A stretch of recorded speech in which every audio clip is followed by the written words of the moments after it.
Hello and welcome back to the Gamer's Tale. We'll be continuing our Onyx campaign tonight after our 1 week hiatus.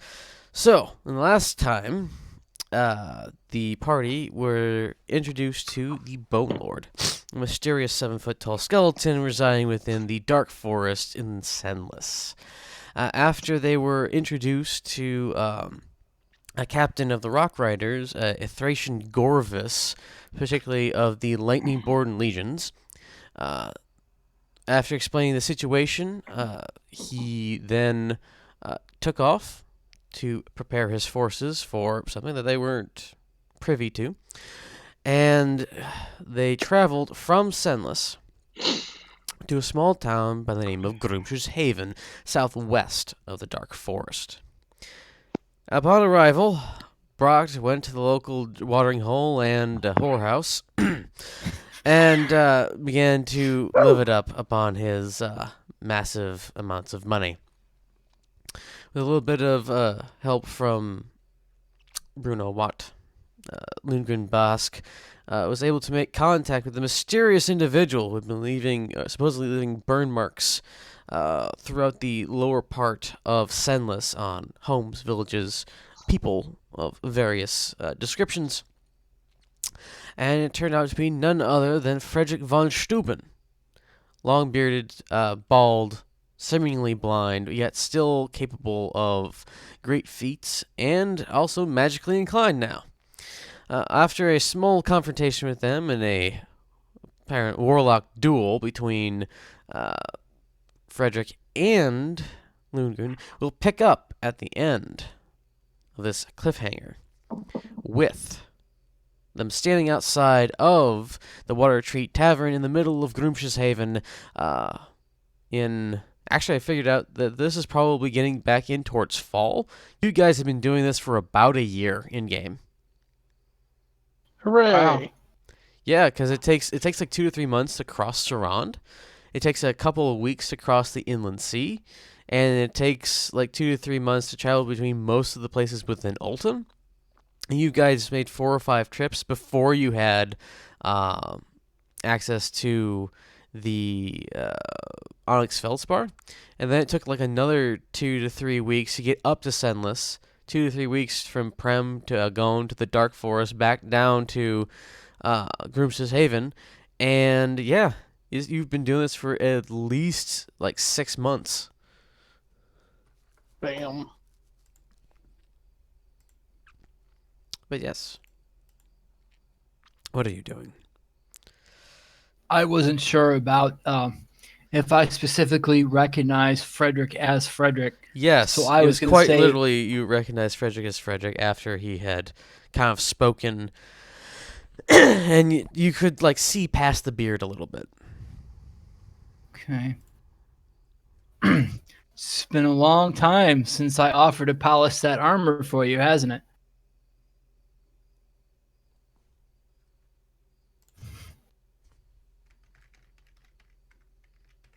Can anybody hear me? Yes, I can hear you. I can. Okay. Okay, so we just lost Steven for a second or two. Can you hear me? Yes. Yes. Okay, yeah, it was breaking up on my laptop, so I got on my phone. Okay. I said, it's been quite a long time since I first offered to polish that armor for you, hasn't it, Frederick? I like it the way it is. I figured. Okay, so let's start with the obvious. Like the lizard folks said, we're not here to fight. We just want to figure out, well, now that we know it's you, that one part is solved. But like, do you know you've been leaving burn marks on people? Do the people have a specific dress or emblems or clothing that they wear where they're all in the same type of clothing, or is it other types of people? Are you Wait, asking what Frederick what that? was your If you what was don't your mind my question? asking. Are you asking if I know who's leaving the burnt handprints in people Yeah, and buildings? I mean, I figured it might be you. I wasn't quite sure. I do know who is in fact doing this. Okay. Uh, would you be willing to tell me that information? I'm sure. I'm pretty sure you already know yourself. Okay. Well, just remind me, just for fun. It's me. Oh, I'm okay. there. I don't even know really who they are. The sword tells me What, Rard? if that's his name. Um, then yes, I was just kind of called him Sword. Hmm. Okay, because Rard, I was confused because as far as that goes, I thought we had Rard like with us. As you say this, the apparition of Eric that Rard generally takes when interfacing with more than one person appears, and he says, "Yes, he's been calling me sword. Very rude, but unimportant. All I Okay, so remember is the cold blackness of that bag, and then we were here." okay, so um, so these particular people, are they all Saronicus members, or Or are you asking if he's going around murdering random people? No, he's not. They're all okay? I very just specific. okay. I just want to make sure they're all Saronicus people because if they are, I'm pretty well mostly fine with it. Mm, Okay, yes. so I'd like to ask you a couple other things, Frederick, because of the fact that this is really weird, and I want to know, like, as a side note, I don't really know this out of character, like how familiar are certain characters with other characters of the same class in D&D? Like I know that rogues have like thieves guilds and bards have bard colleges, but like with What warlocks and what other type of specifically people, are you looking for? Because you're making a very broad and general statement. I feel like you want to make a very do I know specific. that he has a patron? Well, That he's a warlock? seeing as he cast Eldritch Blast, and you've only really Okay. encountered you with Eldritch Blast, let's look at your intelligence. My intelligence is like 12 or Make an whatever. intelligence Well, check for me. it's less. I would say that this is Oh, this would be more wisdom. You're right. not even strictly wisdom. Like, has Lundgren Bask been contacted by some outside force that has sent him on missions, Yes. told him what to do?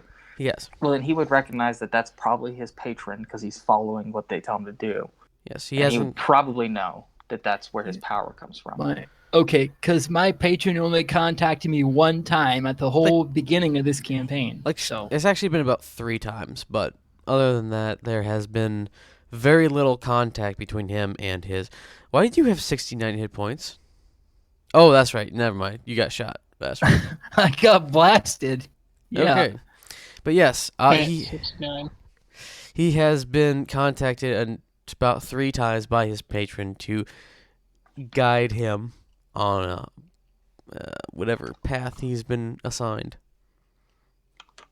Yeah. Okay. So he would know So that I probably have he'd probably recognize that I have a patron or something that is guiding me. Yes. Yeah. I would say you would recognize especially the Eldritch Blast, although you're only familiar with your own. right. That's why I was wondering about it. But yeah.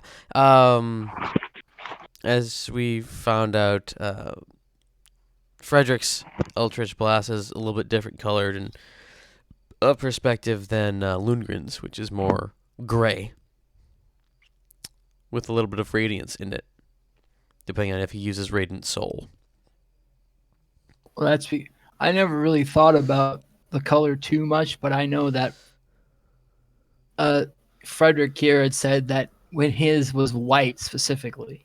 Yeah, I've always imagined your Eldritch Blast to be just like kind of force, Okay. So it kind of looks like someone took some really like gray, dirty water and turned it into a Hadoken. Awesome. Okay. But then it kind of narrows out into a beam. Okay. So, I feel like drawing character art for all your characters now, but I don't have the skill or the time. So yeah, you guys are so, standing out in the middle of town, edge of Here, town. so let's I let's let's go get out back of. in. I was gonna say, yeah. So we're not standing out in the middle of where everybody can see us. Orcs mind their business anyway. I forgot to grunt reflexively after being blasted. You were kind of knocked over. I would assume you probably would have grunted. So you guys go back into the Water Tree Tavern. Yeah. I would say so. Ah, a ruckus! I heard a ruckus outside. Seems as if you all are in one piece. Good. Can I get you anything? Perhaps a friendly ale? Sandy says from behind the counter, obviously trying to make sure the safety of his establishment is secured. Upheld. Yeah. There will be no more fighting here. We're good. Good, good. He goes back to like cleaning glasses and just keeping an eye on the obviously dangerous customers he now has. So, uh, Frederick? You mind if I ask you some questions? Yeah, go for it. Like the last time we saw you, you were dead, dude. Now, I don't presume to know a thing about what happened based on how unlike before you look, but I gotta ask, did Zulthar like bring you back? I know that you made a contract with him that I wasn't really privy to, and is that's why you look like that? Who's Zolthar? Yeah. He's You're asking that in character, yes? Yeah, because Frederick doesn't know who Zolthar is. Oh, actually, Zulthar. well, I thought. Frederick doesn't remember who Zulthar is. Yeah. Oh, Would okay. be a better descriptor, but you still would have to explain it to him. All right. Zulthar is a leader of the Nine Hells. He's a I forgot if it was demon or devil. And you had made a contract with him like right after we had met him. And well, out of character, I also have to say that I wasn't aware that the details were worked out for that or what those details were particularly. He's made a contract with Zulthar and worked the details out later. And that was it. The extent of the contract was that in exchange for my soul and when I perished, that I would serve him if he chose. It was actually more Okay. along the line. Zulthar was looking for Saronicus's people's souls. So he was pretty much hiring you. Kill as much of them as you want. I'll take what you can get, and you get a certain benefits for this. So it wasn't really Frederick's soul he was signing away, it was the souls of others. For example, if you've watched Critical Role, for anyone who actually ever watches this, Percy and his pistol. As a better Oh, example, rather than him selling his own soul. okay. fair, I So would say. he had made a bargain with Zulthar then, not to lose his own soul, but to serve him and to get other people's. Okay, But Lundgren wouldn't know that. right. I highly doubt that Frederick would have shown him the contract. No, it's like we'll make a contract, but later. So I was just wondering because of his new powers and how he looks and stuff, and that he was, dead. It was the only thing I could logically come up with. Mm, based off what you're telling me, I don't believe it was the individual that you speak of. Hmm. It could be though. Okay. I don't I mean, know. I would have to describe him. He takes the garb of it. He's a demon. I don't know if you've ever seen him in his true form, but he takes the form of a teenage boy, usually. Barely adolescent. Okay, so Maybe like 12 or 12. maybe 12. Mm. He Sword. splattered a guy with a burn mark onto a wall. Sword. Mhm. Who is it that brought me back? Well, that was the one that held me before. A man by the name of Ithod. Oh, There you go. I thought. That means he's alive. Does it? Well, or his power's alive. Mm. Now, Frederick, you remember when you were, for lack of a better term, in the grave? You remember running this idyllic bar somewhere with people coming in, kind of like the equivalent of, what's it called? Grey Havens. Not the Grey Havens. Like, it's Frederick's bar running utopia, but without him technically being like a nobleman. It was the fulfilling of that dream of opening up a bar and just having adventurers come in and pay for everything. One day, after however many days you don't know, a half elf comes in dressed for combat and tells you that you don't have, or sorry, he needs your help like one more time, and all of a sudden you're in a forested place with your equipment and the sword.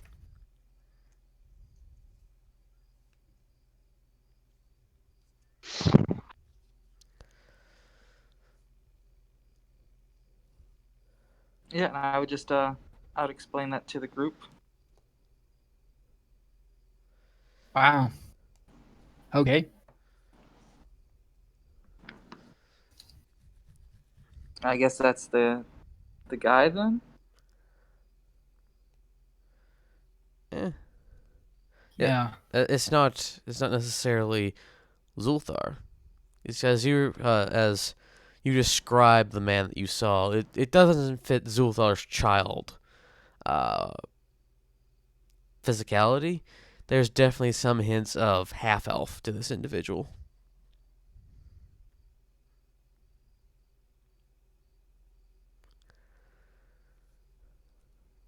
No, yeah, and I mean I wasn't saying that Zoltar was that person.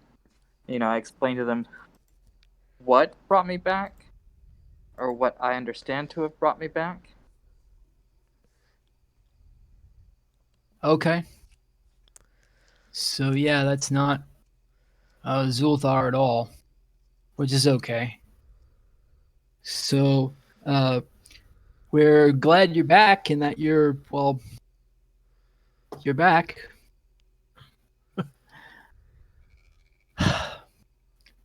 So I take it you don't recognize us. No,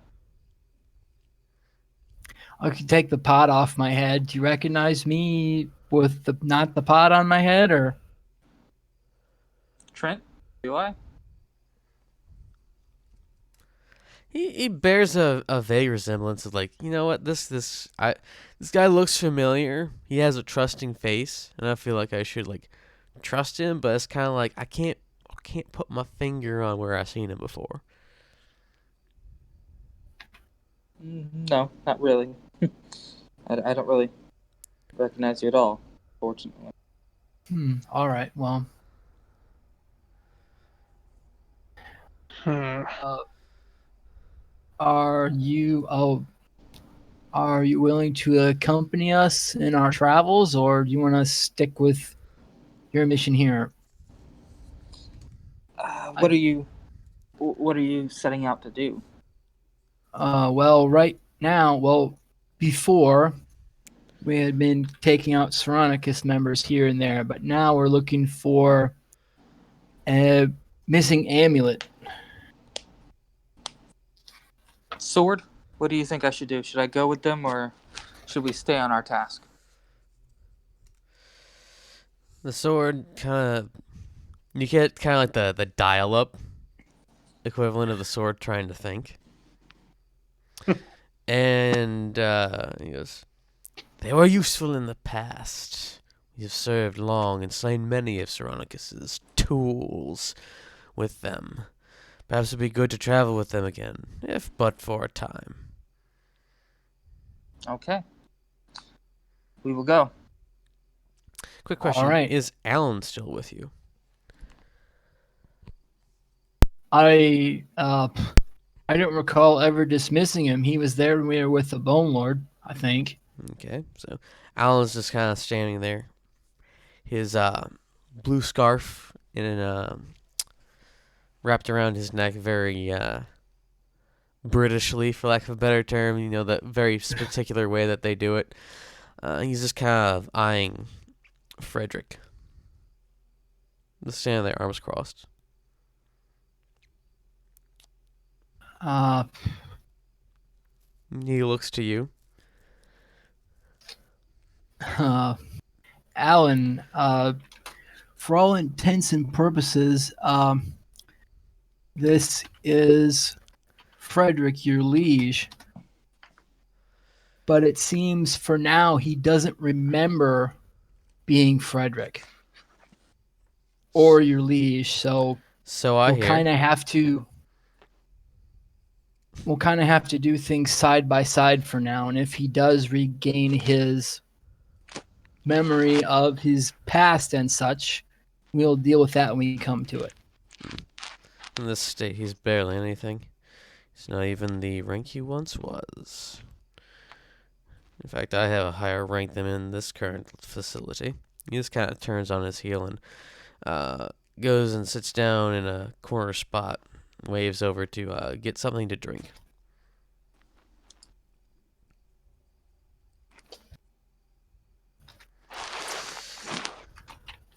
Okay. So, I'll wait for him to finish his drink.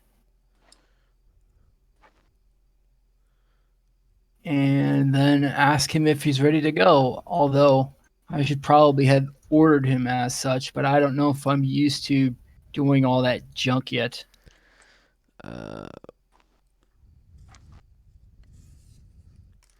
he seems very much unconcerned with leaving. Okay. It's about midday, heading Okay. on toward evening, and looks like he's sitting down for the evening rest, shall we say. Okay. So midday. Do you guys want to quick question, do you guys want to travel out of here like right now or do you want to wait till tomorrow? You're really just asking Tread Scala and Bruno because Brock Oh. is very much Oh, involved right now. He's busy. Okay. Well, I'm pretty sure we're here for the day. yeah, okay. An evening of rest will do you good. Who said that? I have to ask. Frederick. Bruno is eating porridge. Yes. We'll call Oatmeal. it porridge. Oh, right. I Well, thought that was because thicker. it was stew and he's put bread in it, so Yes. he's made it this weird thing. It's what he likes to He eat. only eats oatmeal or thick things. He eats oatmeal for all 3 meals a day. If he eats, to be honest. Yeah, well. Oh, right. Because he sometimes gets wrapped up in his work. Right. Exactly. Is there anything you guys like to do around town, or Well, Is there anything that would be interesting to Bruno? There is like a general adventuring shop that makes some potions, but if you mean like stuff to make gunpowder or rare magical items, Groomsh's Haven is like the equivalent of that one town that has like 3 bars in it and is surrounded by farmers, compared to Chicago. Okay, then no. Bruno would eat, get a bed for the evening, go to bed.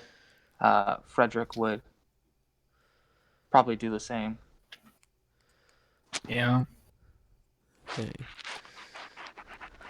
What is Tread and Lundgren doing? Because they're really the only ones concerned right now.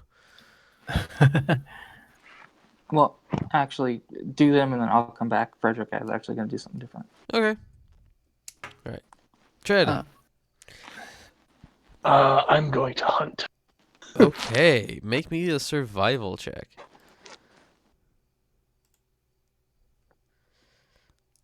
Okay. Okay. Nice. You managed to hunt some local deer down. And, Yes.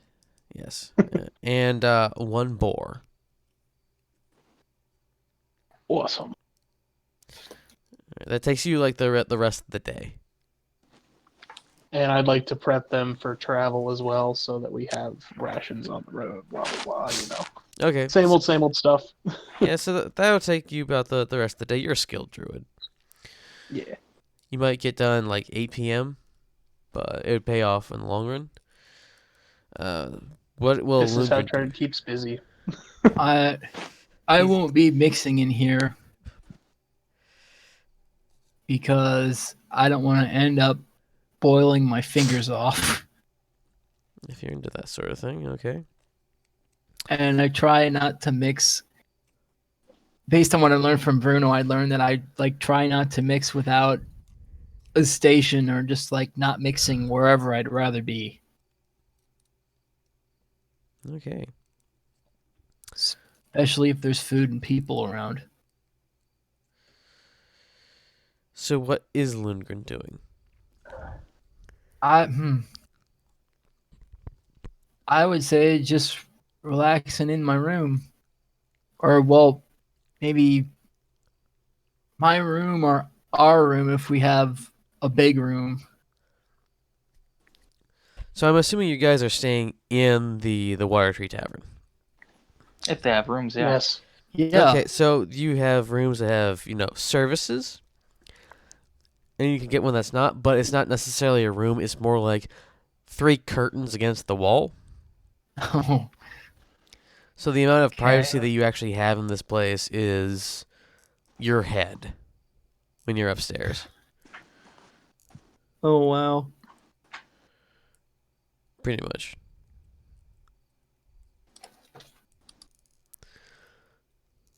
I will sleep in the woods. Tred's going to sleep in the woods. You just like slither down underneath the sod or something. I believe I'm a high enough level that I can literally stay wild shaped all night. Nice. So I'm gonna like find a rock and sleep under it as like a small lizard. Oh. Okay. Probably like right by the bar. Alright. Now we get back to Bruno. Frederick. Frederick, right. Frederick would walk about the town, and every little while just kind of stop, look around, and ask the sword, does he sense anyone? The source kind of gives you a negative each time. This seems to be a rural place where not much Saronikus activity would get to. I say it takes you probably like the rest of the day or a little bit into the evening to do this. It's not a large town, but I'm guessing Frederick would be rather thorough. Yeah. Yeah. So nothing else is really happening. Then, after a little while, probably 11 o'clock midnight, he'll go and head on to bed. Okay.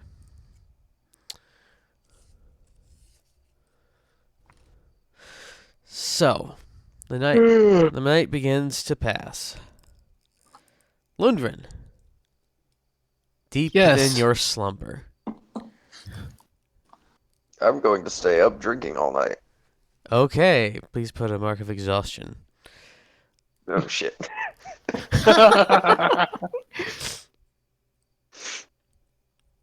You now have a point of Never exhaustion. The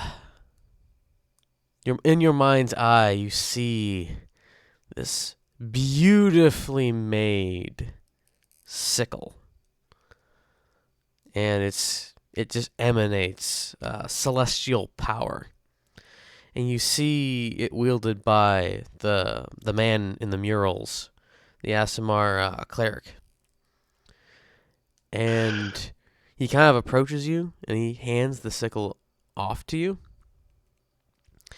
And you get the sense that he's handing off kind of like the title belt to you. And your patron feels as if it's a bit time for you to ramp up your mission, but your mission has shifted. It's no longer seeking out knowledge. There is now an awakening somewhere in the Four Kingdoms that requires you to fulfill a similar role as to your ancestor. I forgot what his name was. Toltevent. Toltevent Bosk. And you feel as if there's a significant crush. You see kind of a three-layered fruit. There is this land in the middle. Above it, there is like the expanse of sky, but it creates a dome. And then there's a dome underground that reminds you of the Lumbian Underground. And all of a sudden, they just kind of melt into each other and flatten out into a pizza, which I know is super spiritual sounding, but then you feel as if it's roiling together, and then it bleeds out, and all this blood and ichor start dripping from the sides, as if the entirety of it is conflict. And you're not really sure what it is, but you remember the stories of Toltevent when you're looking things up, like especially on the mural walls. And then you see the mural in front of you, and everything's in motion, and then it kind of like goes from painting to real life, and you see like the battles waged for that across all of the underground, and especially underneath Sula for a bit, and then it kind of recedes back into its comic book like mural painting, and you wake up and you go back to sleep untroubled. You're not really sure what it means. It means something. It means something. Yes, it does. You'll get some benefits to your Asimar powers now. You're now capable of wearing what's the highest level armor you can wear? As a warlock, I can do. It's simple stuff. Okay, It's light. Light armor, so like leather. you Yeah, can light armor, so it would be leather and maybe robes. you can now wear medium armor without it impacting your casting ability. You could get mithril. Wow. Awesome.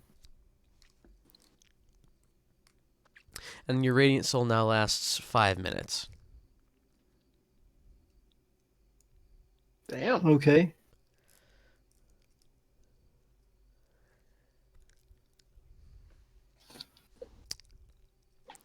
But you still have to use simple weapons. That's fine. You feel What's a the date little today? you feel a little When you wake up, you feel like you worked out a little bit. Not like a day out in the fields, but like strongly regimented training had taken place in your sleep.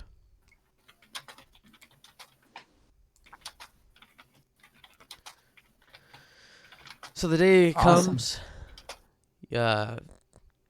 You find Brock groggy with booze, exhausted, down the bar. I'm just gonna like fall backwards off. Could I catch him or make it so he doesn't bust his head? Do you want to try to catch him? Oh, he's bigger than me, isn't he? I mean, I could try to at least slow down his descent so he doesn't hurt himself. Make a straight dex roll for me. Okay. Okay, you managed to help prop him up without him crushing you. And so it's kind of like he's a sack of potatoes. You just lifted one end off of the floor because you're like what 5? I forget how tall. Like Logan is. 5'9" or 5'10", but Brock is like 6'6". 4, 5, 6 inches taller than me. So yeah. He's super Like brawny. 8 inches taller than you. Yeah. Yes. You can believe that. Trey, do you wake up rested underneath your rock? Make a cute little yawn and crawl out from under it. That is so cute. Eat some I bugs love before that. I turn back. You still feel surprisingly full. Bruno, you wake up and you order your porridge. I'm guessing, at least. Definitely. They make you up very much a concrete mix of porridge. And I love it. Frederick, what does Frederick do?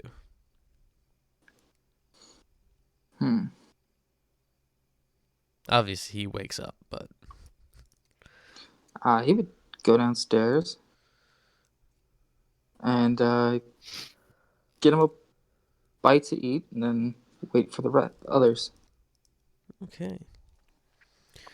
Alan seems to have been up a little bit earlier than the rest of you, as is his custom. Actually, as is the custom of all the retainers of Frederick. And he has seemingly gotten things more prepared for whatever journey might be happening. And he's just kind of sitting there, finishing off the meal that he got for himself.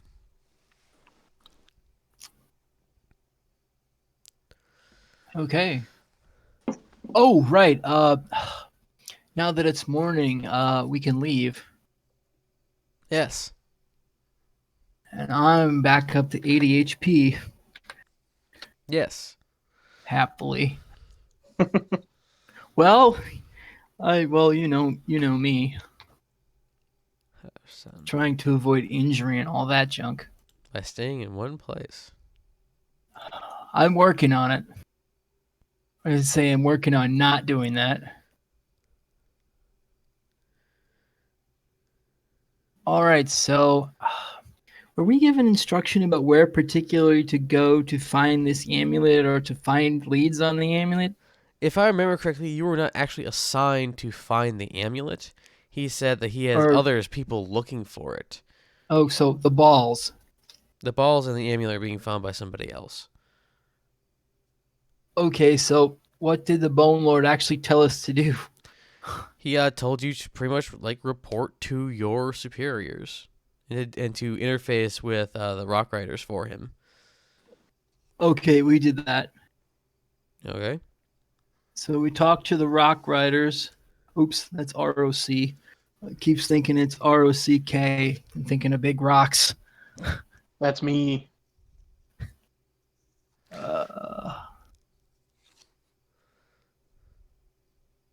All right, so we should report to our superiors. I think we should go back to the Bone Lord to tell him what we've discovered, because he wanted to know part of it, and then we should report to back to the Dervish King because he wanted to know the other part. Is that what you guys are going to do?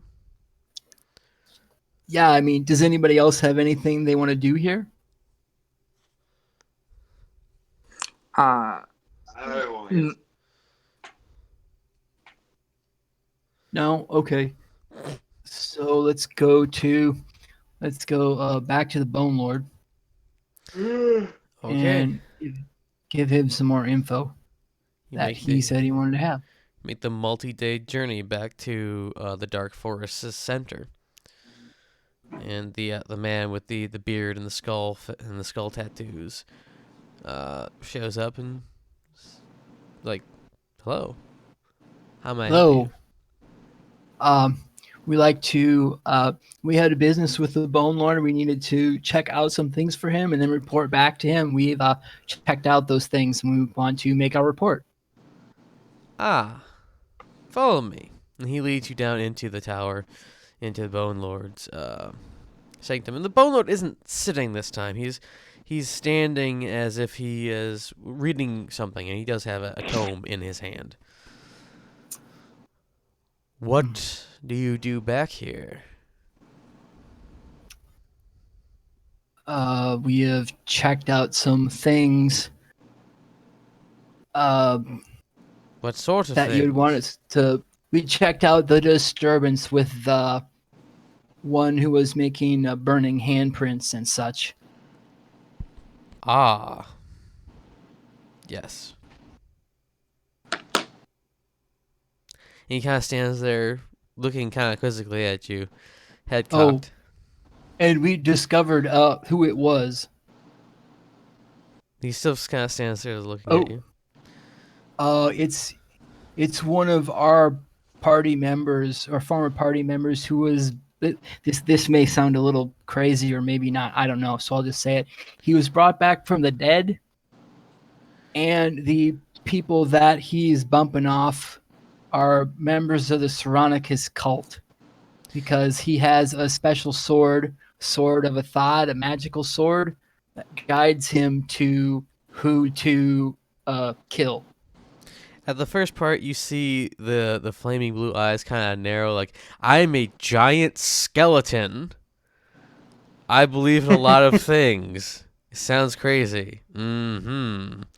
If he had Well, a lower jaw, you get the kind of sense that he would be, um, who are you trying to woof? not necessarily grimacing, just kind of compressing his lips in the kind of way. I know it sounds like a crazy story.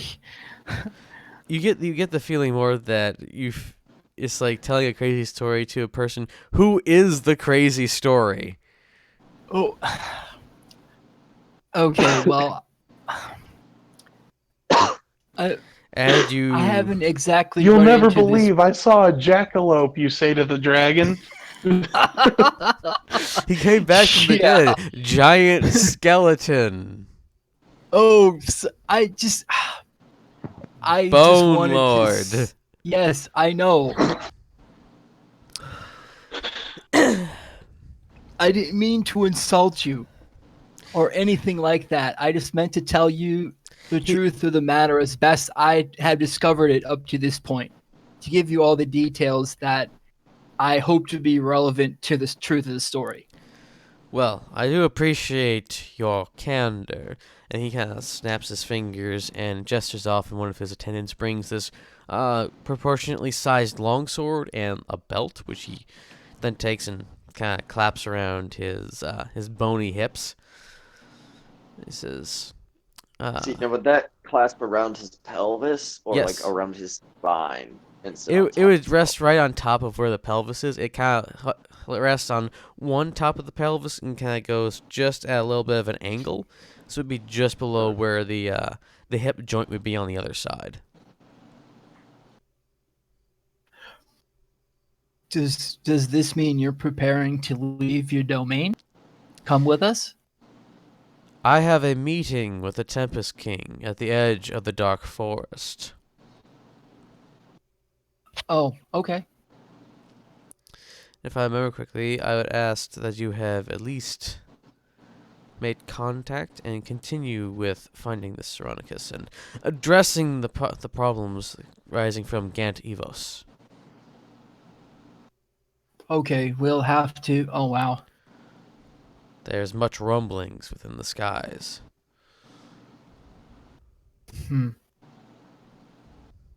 Okay.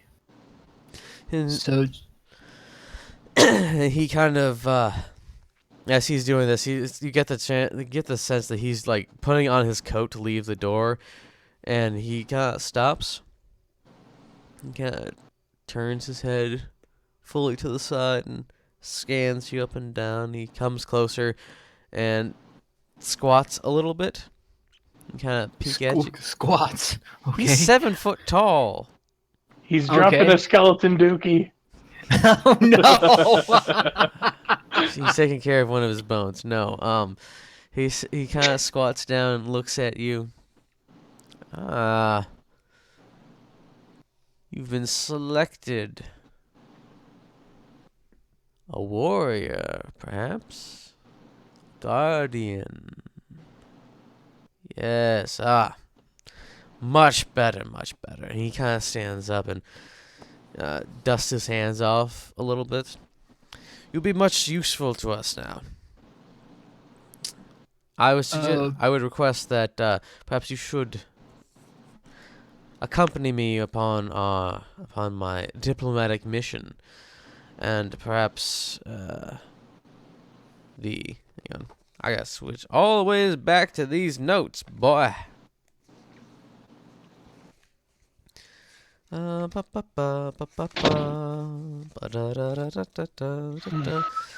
Perhaps Raphael's champion will be able to help us once again in these dark times.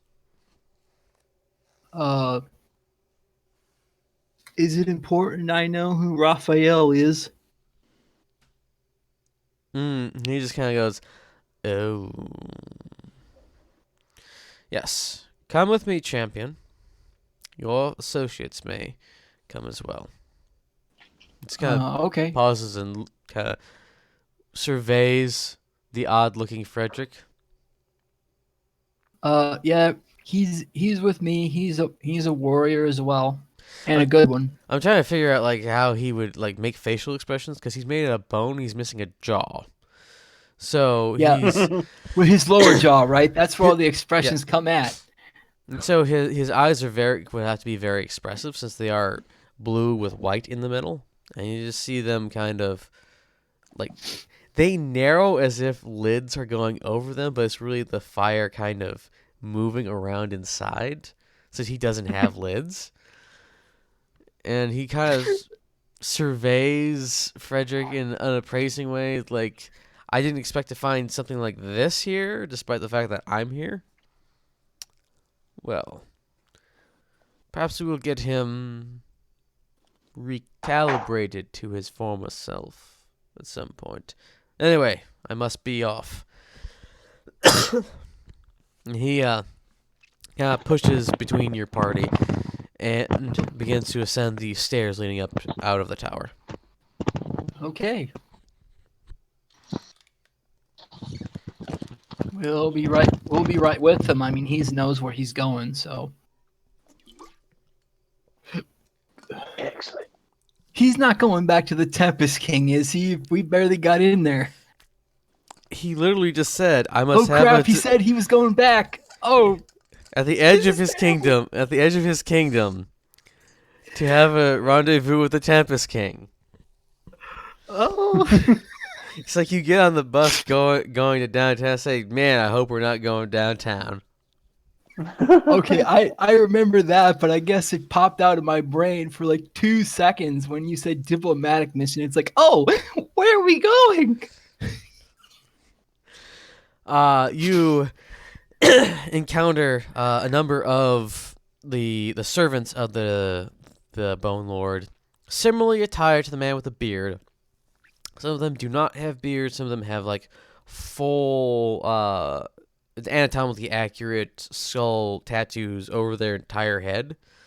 Others, it's like 3 guys, And out of the forest comes pretty much what I can best describe as suits of armor that have moving trees in them.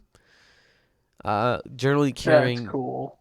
like these big two-handed swords, and they're as tall as I the need to Bone learn Lord. how to do that.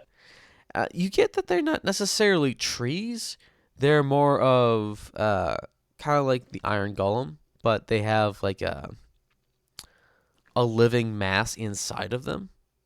Because you can see as they move and like drag these blades across the ground, um, the joints of the armor have like these pulsing wood, like pulsing vines and stuff inside, and they move around. It kind of reminds you a little bit of some of the Warforged that you've encountered, but on a more organic scale. Are they Ents? They're not Ents. These are not Ents in armor. There are Ents in this forest, two types actually, but they are not here.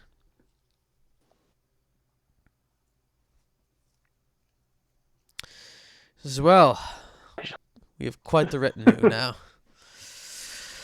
Let us go.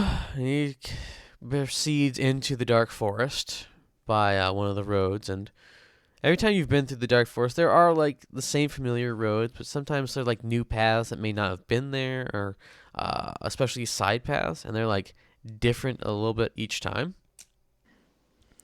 Like you might think, oh yeah, like 3 feet from this one place, there was a road that went off, and there was this tiny little thing, like a little deer track, and you come back and it's gone. And like 10 feet down, there's something that looks like almost the exact same deer track, but it's in a different place, or it's on the opposite side of the road.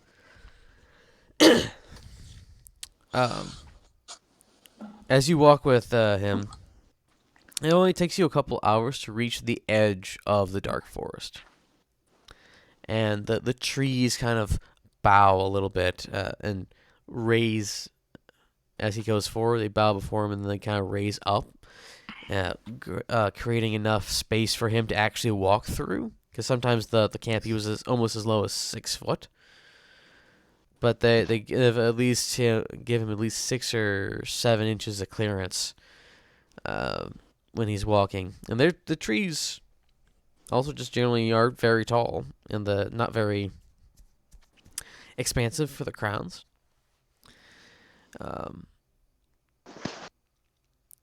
There is a number of guards waiting when you get there, clearly from Agon, and you see the Tempest King kind of pacing back and forth in his hunting wear, as is appropriate for him being out in the forest.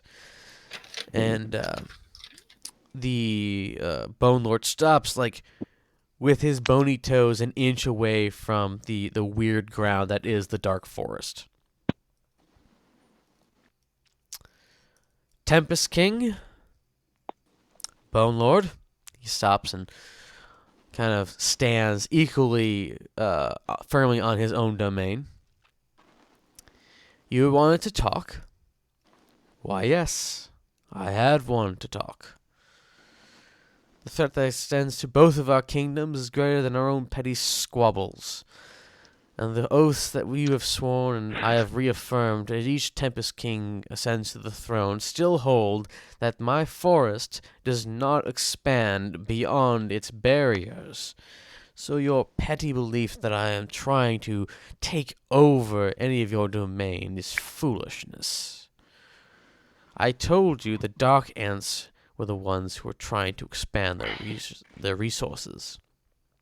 They hate all flesh, and wish it to be underneath the rooted heel of their kind. And the Tempest King kind of waves his hand dismissively and says, as would any creature of your kind try to pass off as nothing more than truth, despite the fact that it is a fairy tale. Walking trees, yes, a skeleton brought back from the dead. Obviously, that is a real thing. Necromancy has been around for thousands of years. And you see, like, the eyes of the Bone Lord kind of flare up at this. He seems like he's very insulted by thinking that he's like just a necromancer's plaything. Yes, you do have these. And he runs his eyes over the servants of the Bone Lord, the ones in armor. Yes, you have these creatures, but a walking, talking tree. Is that the best you can come up with? Now, if you said that some of your servants had turned against you, and you see the Bone Lord just kind of roll his eyes, enough! The threat from Gant Evos and the Lich of Anderson sparks too much. Too much is at stake for us to sit here and bicker about what you want to think of my domain. I have brought with me a guardian of Raphael, and he indicates Lundgren Bask. Perhaps this perhaps this will help persuade you that this is not just me trying to get you off my proverbial back, but is in fact a very real threat from across the inland sea. The Tempest King just kind of runs his eyes over the potted Lundgren. It's like, you mean this? I could doff that. Do you doff it? Yeah, I mean the presence of royalty. Let's do it. I'm learning stuff. This individual, this ambassador sent from the Dervish King, this insult, who went to me as if I were the king of the dark forest instead of you. Don't insult me. The fire kind of goes out of the Bone Lord's eye sockets as if he's having a very hard squint. Like, oh my god, this guy's I can't work with him. He opens. You mentioned that this squabble, that you'd be willing to put the squabble behind you so that you can join forces to take out this evil and Gant Evos. And I think, based on what I'm hearing, that's probably what we should focus on, at least for the time being. Evil from Gant Evos, from the broken citadels from across the inland sea. This old relic of another age would love to see the fields shed blood again. Or at least his forests. He's nothing more but a petty tyrant over a small, ever so shrinking domain. And the Bone Lord just like raises himself up to his full height and says, "There once was a time when they respected the authority of my kingdom. They once sought aid from me in 100 battles, if not more.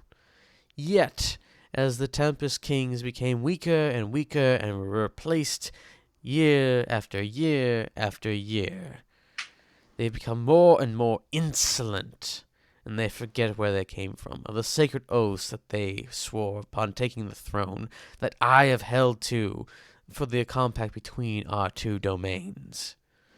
Since before the Hanging Gardens were made, since before the magics seriously left this world, I have been here. And you, who've only been on the throne for 10 years, you think you've seen it all? Your men have seen more than you, especially of the Greybeards." And he kind of makes a beard motion with his hand, and just kind of snatches it and flings it to the side very dramatically. "You would not remember the time when Astrasen was actually a threat. I hear tell of your gods, telling of the horrors coming from there, and yet you choose to ignore them because magic is merely the plaything of this generation. It cleans your homes. It may improve your weapons and armor, but you have not seen real magic." And the darkness kind of extends a little bit out of the dark forest, kind of similar to how the Dervish King was in his palace. But it's just like the light just starts to be sucked in, and the trees seem to grow a little taller. And the stark whiteness of the Bone Lord's skeletal frame seems a little bit more ethereal, and his eyes are picked out a little bit more. Perhaps you need a refresher to your kingly lessons. And the Tempest King kind of backs up a little bit. He says, I did not earn the name John the Butcher for no reason. Yes, I know. You slaughtered many to get to the throne, slaughtered many who had gone before you, even before you had any ambition to become the new Tempest King. I see that any chance of peace or working together to combat this threat seems to be almost nullified.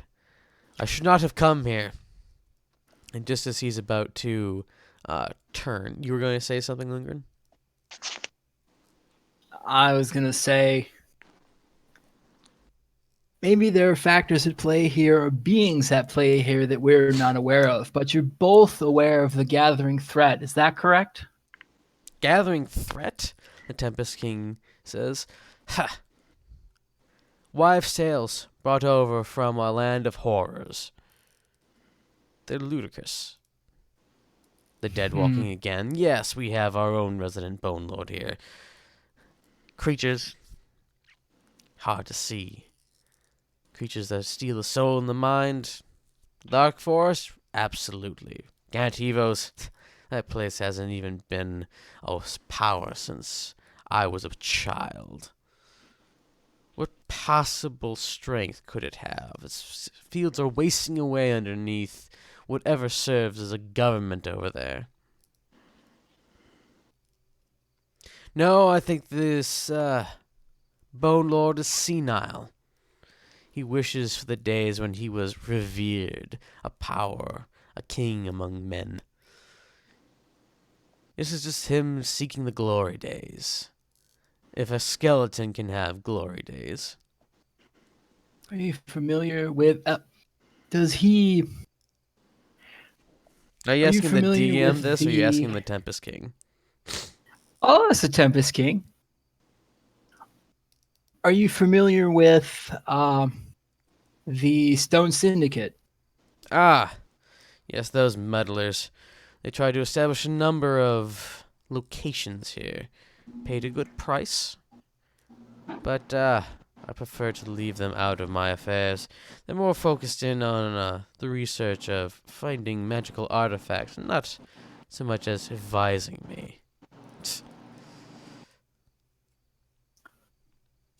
One of their overseers seemed to think that Gant Evos was a ruin because it needed to be that way, that it needed to be nullified and cut off because of what once happened there.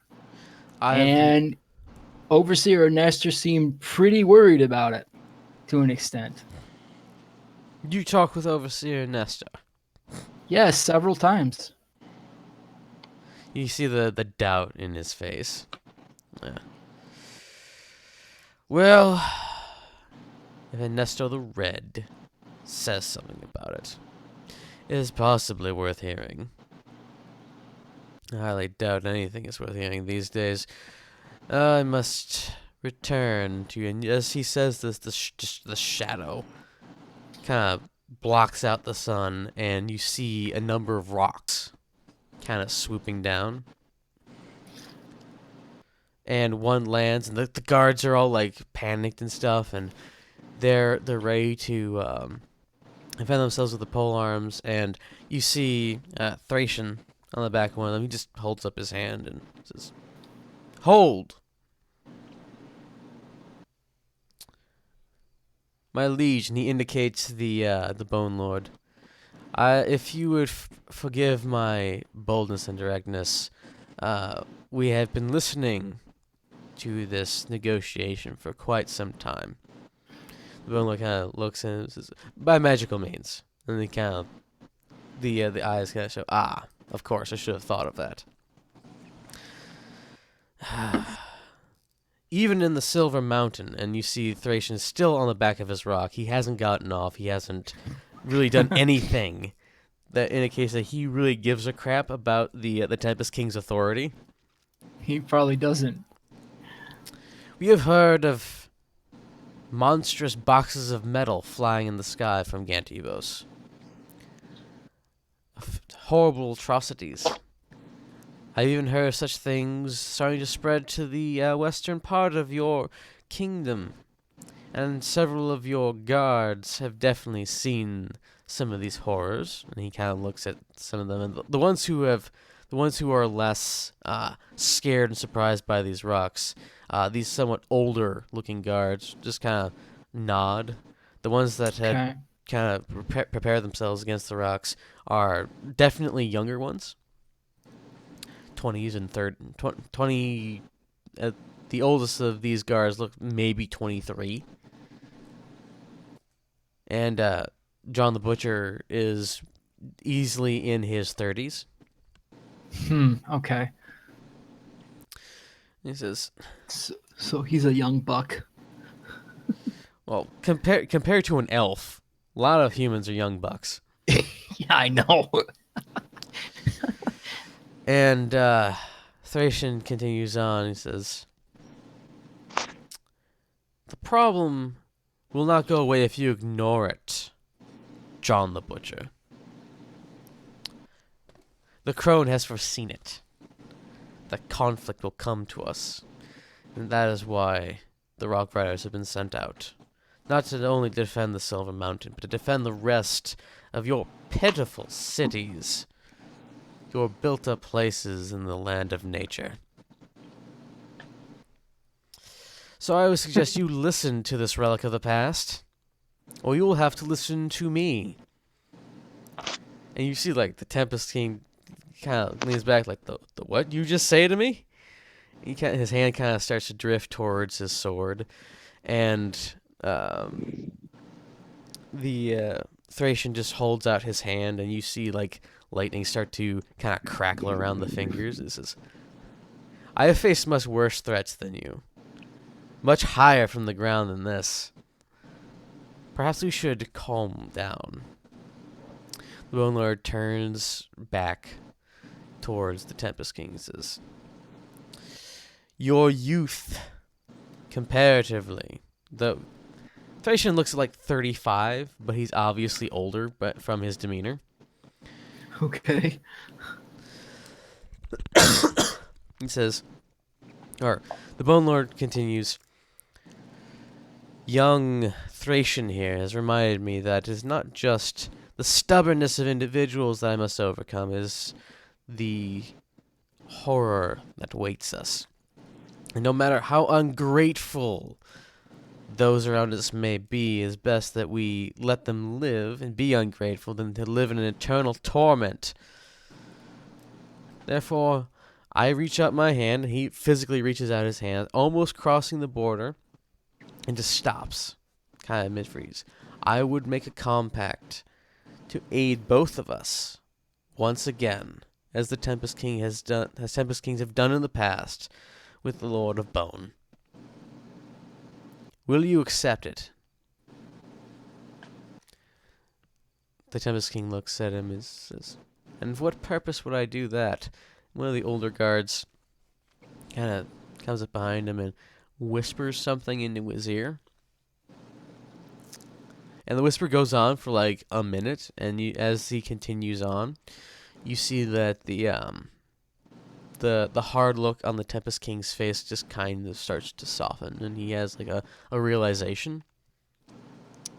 And the guard is decently old. He's probably in his 50s. He looks like he's in his 50s. He's starting to go almost completely gray with what hair you can see from under his helmet. And the Tempest King says, all right. It seems that my more senior servants think that it would be wise to accept your gracious offer. And so I shall. And he reaches out his hand. And the break right on the middle between the his domain and the Tempest King's domain, their hands cross over that boundary, and they shake on it. It says, after they release, the Bone Lord says, prepare your forces and prepare your cities. The war has probably begun before we can even understand it. I shall prepare mine. We shall be marching through to the sea and to the Hanging Gardens. He doesn't say anything else. He just turns and walks back into the forest. And his servants go with him. The Tempest King begins like marshaling his people, and they start going away.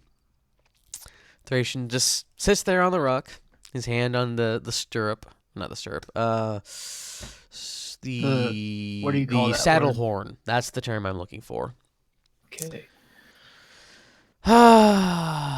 Politics. Oh, I still see you are here, and you've brought someone new. So tell me, Ambassador of Olden. It has been some days since last we've seen each other, and yet you seem different. A bit more of a magical air to you. Or is it that of a warrior? It doesn't bother me. What do you think of these proceedings between this foolish human and this ancient being? I can see the reason for that they need to work together. Obviously, most people would see 'Cause the it- reason. But what do you Well- think? Would the Tempest King be a worthy ally? If he can put his differences aside, I think he will be. He might. He might. Something tells me it's not the crone, just my own intuition. Perhaps by the end of this, John the Butcher may not be the Tempest King by the end of this conflict. If there's any Agon left for him to rule over. This crone. Hmm? Who is she? She is not necessarily the matron of the Silver Mountain. She is one of our 4 leaders. The oldest, generally, of not necessarily what you would refer to as the ruling class, but pardon. The Rock Riders and all of the Silver Mountain are led by 4 lovely women. And he says that in such a way as that you think that sometimes he thinks that they're absolute bitches. But he says it has been for the longest time the warrior, the maiden, the mother, and the crone. The maiden is there to remind us of youth and all that is not necessarily good in the world, but the optimism that comes from the lack of experience. The mother to chastise us and to guide us in times of trouble and to help us grow and become mature. The crone reminds us of the wisdom of old age, and sometimes she is blessed with the sight of the future. And the warrior, she runs the Rock Riders, or any of our forces, if you will. That is, and he does that hand motion again, where it starts with a fist at the gut, and it goes up to the heart as it opens to the side, to the face, and up to the hairline. It says, and this is why we salute this. Each position of this represents one of them, and that without all of them, we are unable to grow. We are unable to survive, which is why we greet each other with it. All right then. Well, do you have any other questions? Not at this time. Thank you. Well, hopefully the foolishness of humanity, and no offense to your comrades, he takes Brockton, Bruno, and Steven. Everyone. Well, you have to remember that Lundgren, you're not technically human. You're like a human subvariant. Yeah, true. And Tread is obviously not human. Nope. No, I'm human. What are you talking about? Oh, what was that one funny thing? A character who absolutely does not believe in the existence of dwarves, who is a dwarf.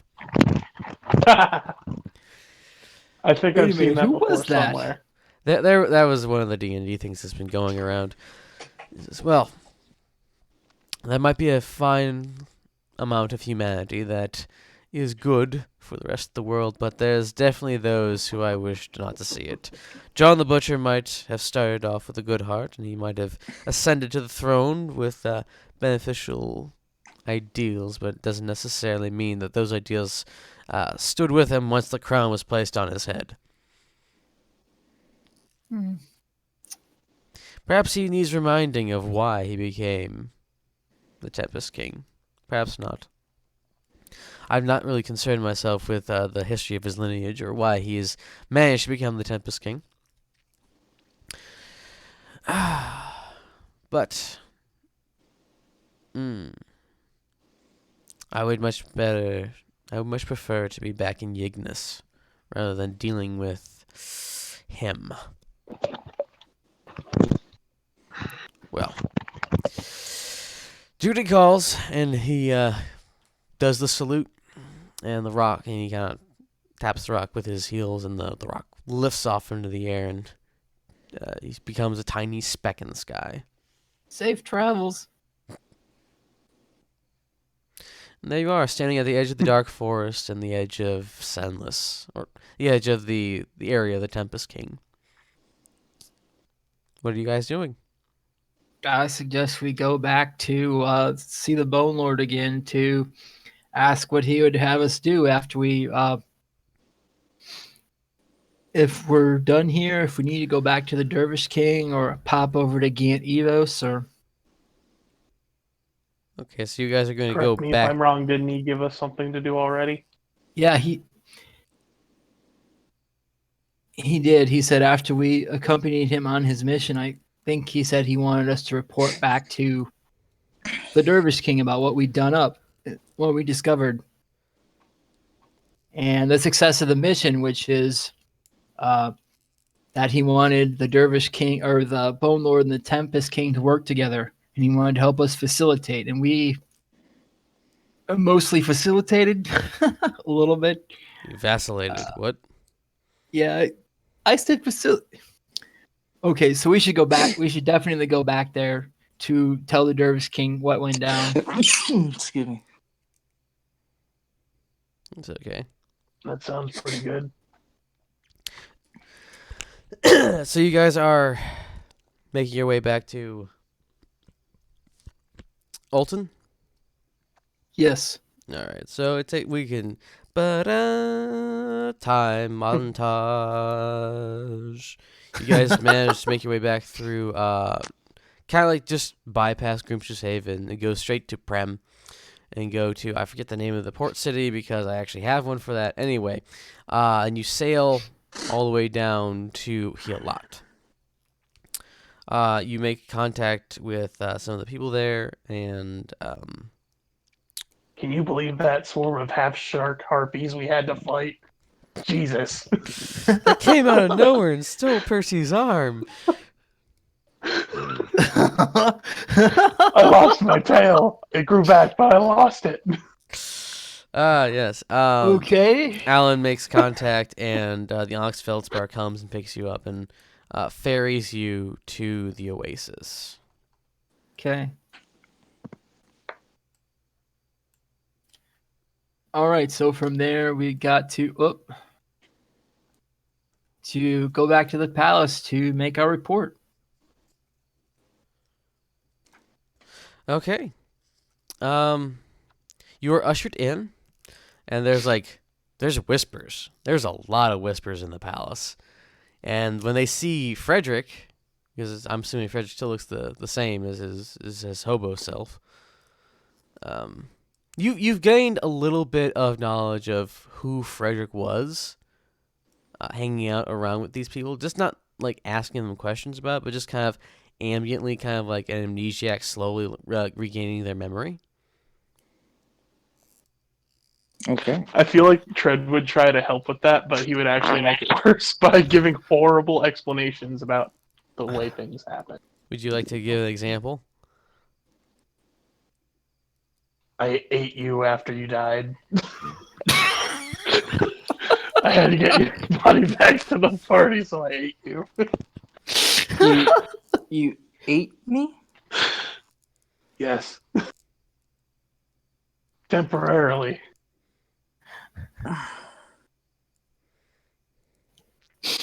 Alan probably also would assist to this with a little bit, but not as much as Tread. Yes, Brock.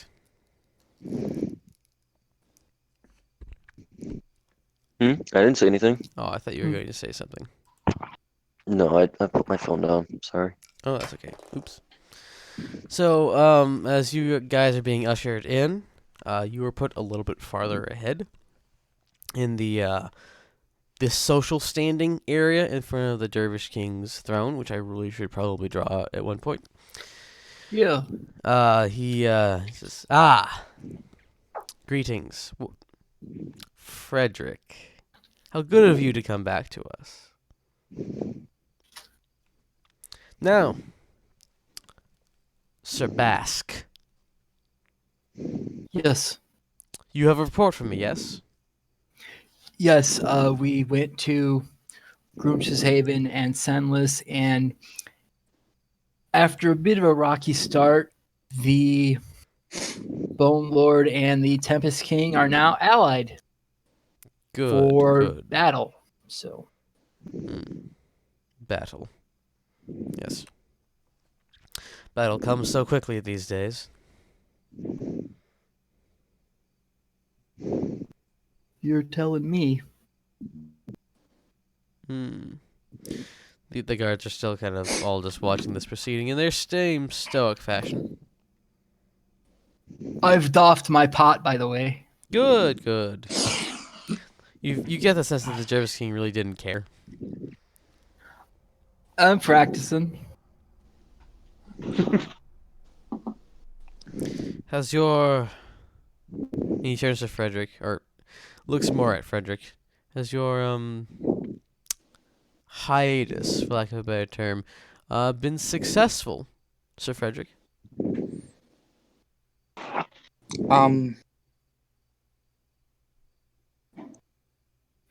Honestly, Frederick kind of just looked a little Since he's come back, he's been a little bit off kilter.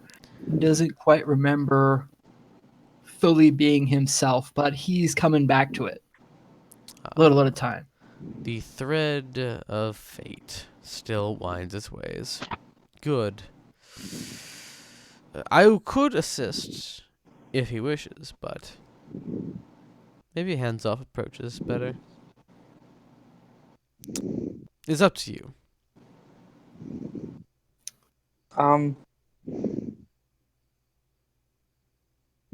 Maybe if I need it later. Perhaps I do suggest that at some point you do gain your memory back. Perhaps now is not the time. I've always known that sometimes clarity of mind is necessary in some situations, not to be cluttered by thoughts of old.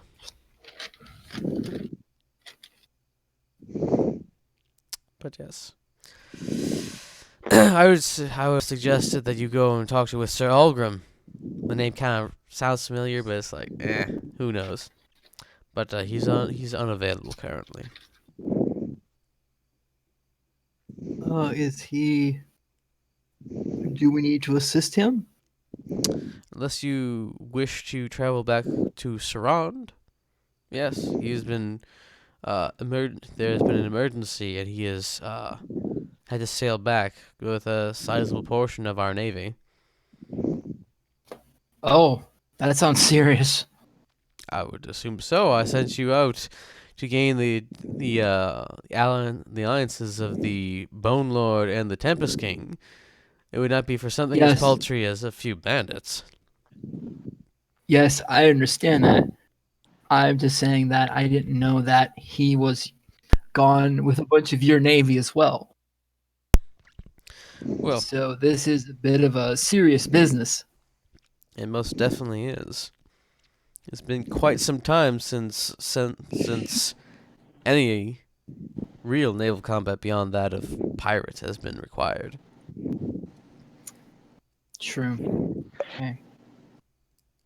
The Bone Lord and seemed quite worried about happenings in Gant Evos, and I had heard from the Silver Mountain Rider Thracian. Gorvis. I forget his last name. Gorvis. You may or not know of him. He's talking about gigantic monstrosities from Gant Evos that are like sailing the skies. Yes. That seemed like it was a bit troubling. As is most things, Cantor Iridius, when he came by, had brought news of such things. There have been many stirrings up in Sunless, and that have been reached by Gant Evos. When he flew down, he stopped here at the plaza. You gather from the way he's referring to it that Canto Iridius is somewhat similar in rank to Thracian Gorvis, but the Dervish King kind of expects you to know that already. Okay. Yes. With the information that you brought to us that some of our technology had been compromised, and that Saronicus was possibly manufacturing his own airships, the way you described this Thracian Gorvis' concern indicates that they have much more than we thought. It is absolutely concerning. Combine that with some of the things that have been happening out in the desert. I have no idea when or if anything will be left of Olton if this conflict reaches its fever pitch.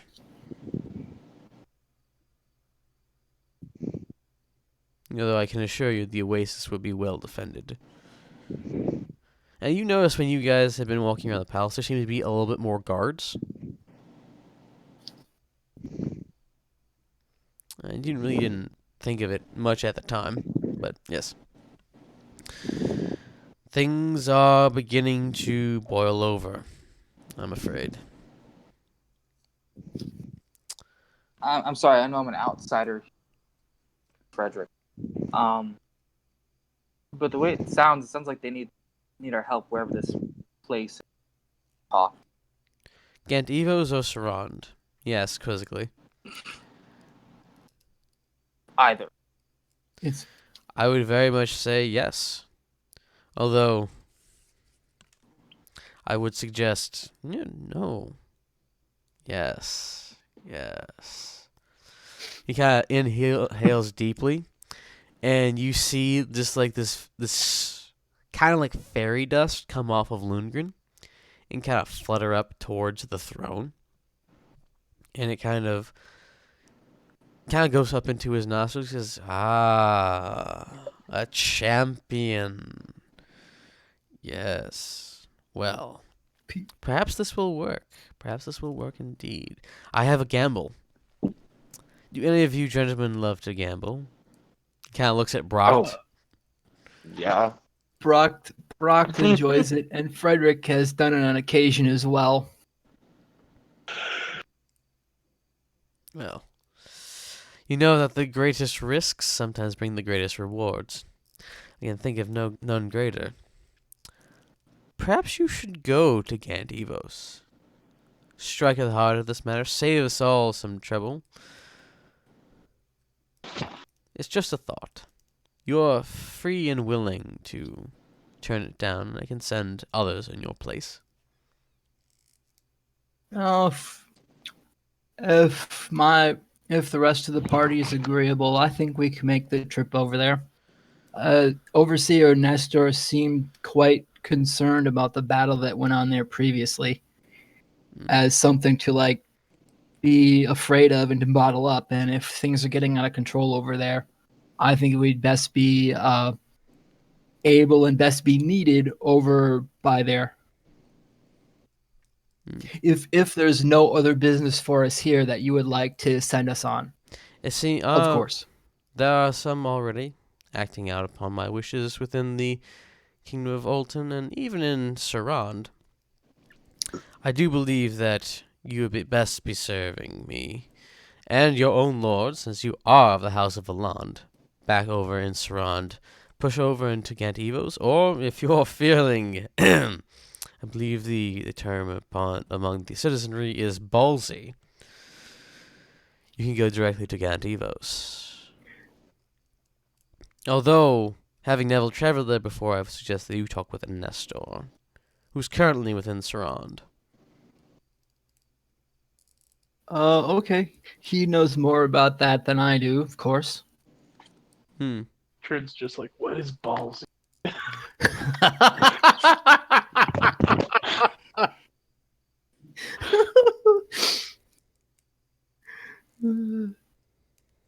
uh, I'm not sure you're familiar with the term chutzpah. Just eyes in two different directions, blink, blink. Right. To be bold. Ah, It's a human thing.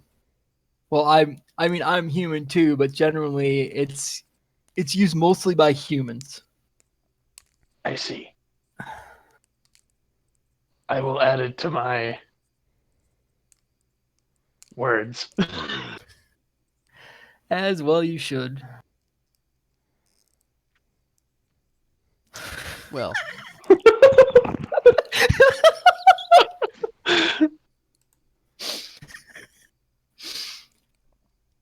Um I think approaching by air would be much too conspicuous to go to Saran. Is there we'd probably have to take a ship, but Isra Toadspore told us that he took a tunnel under the sea.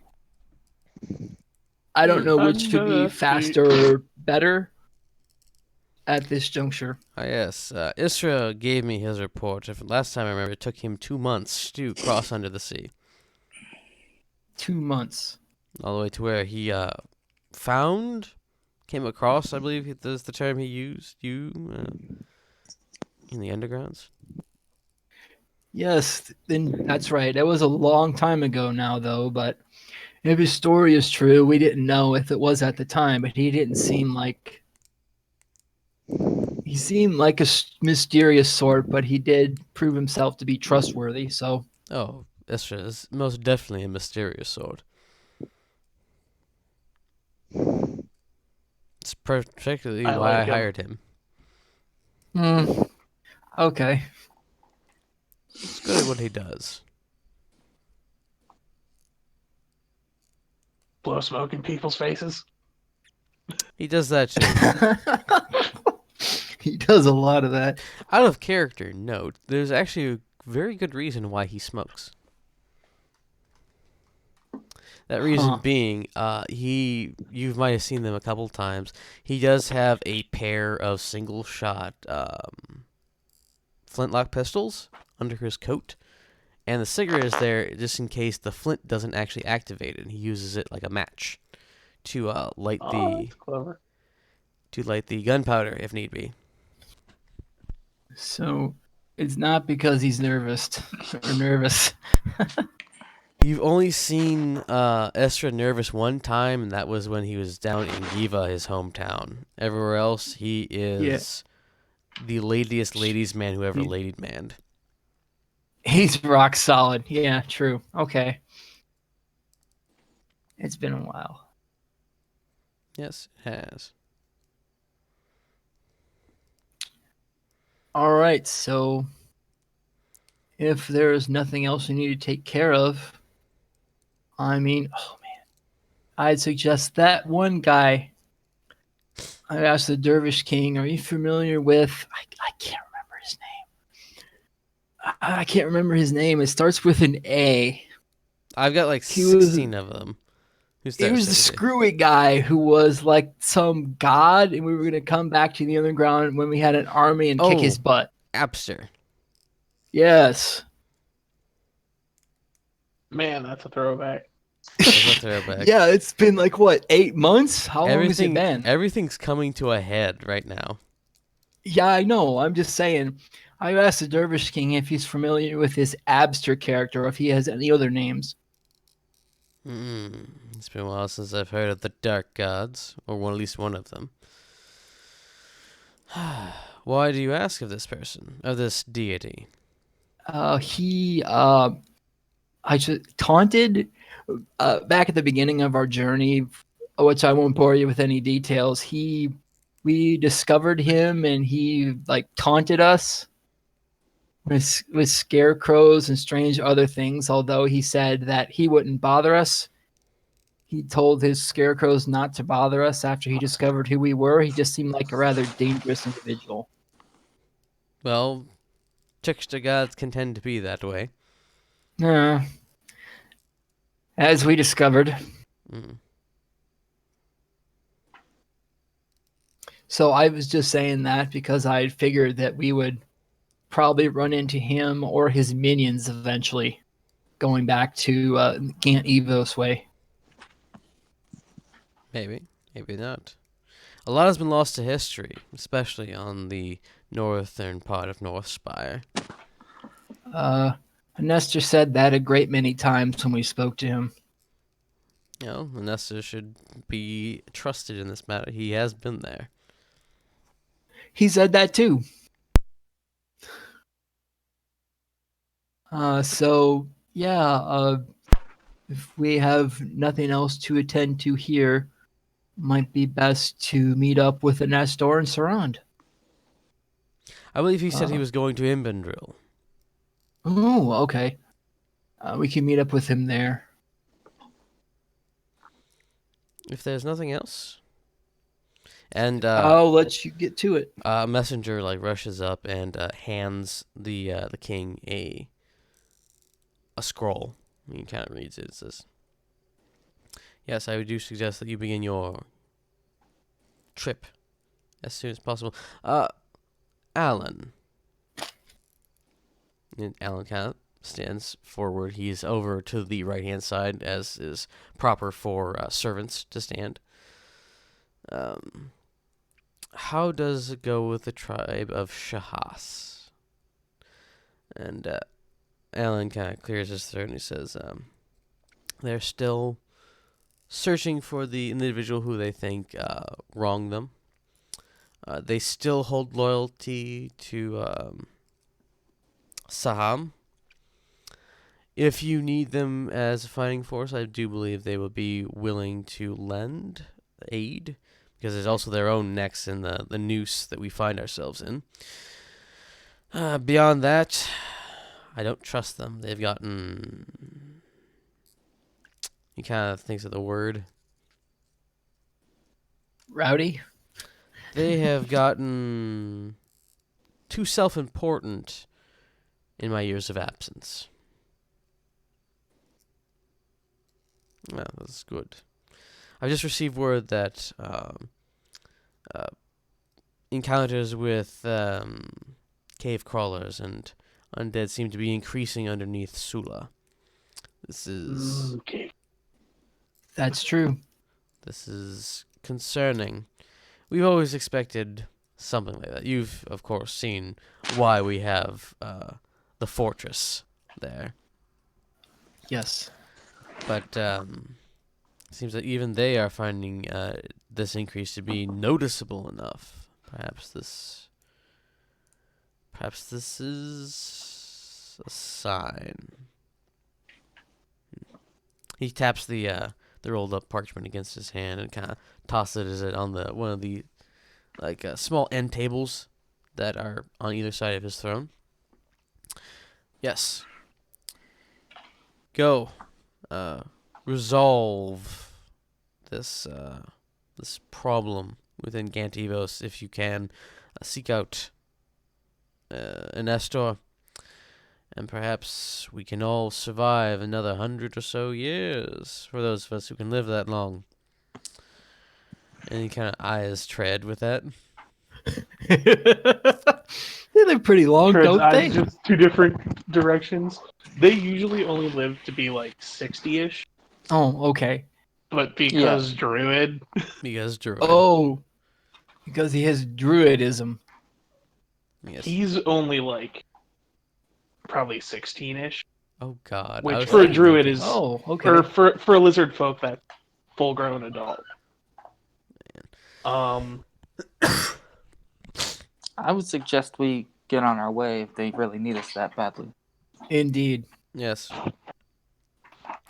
perhaps, and you see this little bit of shadow kind of coalesce in front of the Dervish King, and he kind of waves it over to Frederick. Perhaps this will help your memory. And it just kind of meshes into him.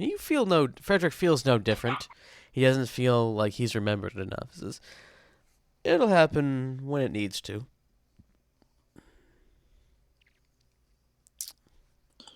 Okay. That's not cryptic at all. He does that. We found out a lot of that. You see the Dervish King is very amused. He chuckles and leans back into his chair. He says, I've always found humor in dark times to be the best. It must be cryptic. I'm the Dervish King. And he kind of does this little flourish. And the shadows suddenly, instead of being these terrible black tendrils, are suddenly filled with almost like dancing mime shadows as they go through all of the rooms. It's been a while since I've done that. But yes, go. Much is at stake.